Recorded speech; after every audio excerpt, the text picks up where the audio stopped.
15वें अध्याय में पुरुषोत्तम योग का वर्णन है। यो मामेव सम्मूढ़ो जानाति पुरुषोत्तम सा सर्वे भजति मां सर्वभावेन भारत।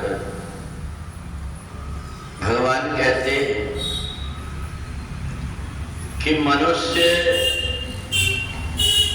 विकारों से जब तक के घिरा हुआ रहता है तब तक के वो उत्तम रास्ते में नहीं चल पाता।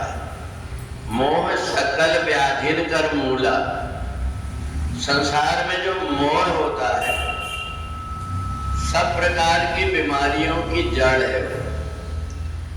अगर व्यक्ति केवल एक साधन ये कर ले कि मोह और आसक्ति उसकी छूट जाए तो मोह छूटते ही मनुष्य का परमात्मा से नाता जुड़ जाता है। ये मोह के कारण ही व्यक्ति जो नहीं करना चाहिए उन कामों को कर बैठता है।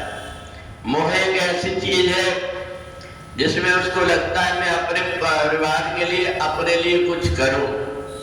जब इस प्रकार का उसका विचार आता है तो न्याय अन्याय किसी भी प्रकार से कुछ मिल जाए ये चाहता है, चाहे उसमें किसी का नुकसान हो, किसी के भाग्य का हो, परंतु उसको मोह के कारण इतना अंधा हो जाता है कि उसको केवल अपना स्वार्थ दिखाई देता है। तो इसलिए 15वें अध्याय में भगवान ने कहा कि एक बीमारी अगर तुमने दूर कर दिए वो मोह की, चाहे जहां भी संसार की वस्तु हो, संसार के व्यक्ति हो, उनमें हमारा मोह बना हुआ है, आसक्ति बनी हुई है, तो वह व्यक्ति अगर कुछ गलत भी कर रहा तो हम बोल नहीं पाते। इसलिए मोह जब व्यक्ति त्याग देता है तो फिर वो दूसरों को जो कुछ भी समझाता है उसको समझ में आता है कि ये सब मेरे लिए ही किया जा रहा है,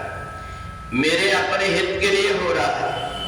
परंतु जब तक के व्यक्ति को ये समझ में नहीं आता कि मेरी गलती के कारण मेरे को बोला जा रहा है तो व्यक्ति उसको ये सोचता है कई प्रकार से अपने ढंग से और उसमें भ्रमित हो जाता है। जबकि जो श्रद्धावान व्यक्ति होता है, जो कुछ सीखना चाहता है, वो हर प्रकार की क्रियाओं से कुछ ना कुछ सीखता है और सीख करके अपने आप को उस योग बना लेता, उसको ही अपन पुरुषोत्तम कहते हैं।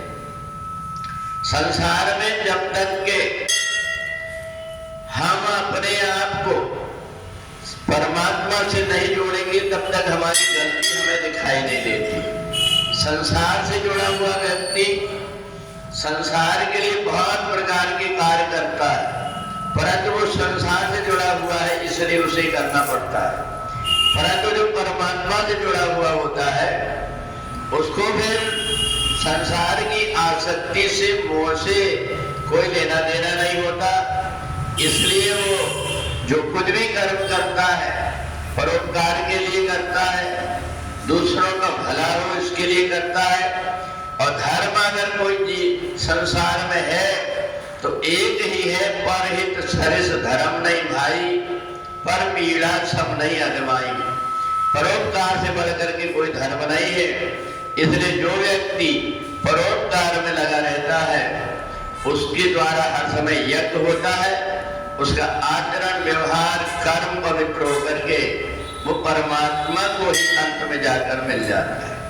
बोले वृंदावन बिहारी लाल।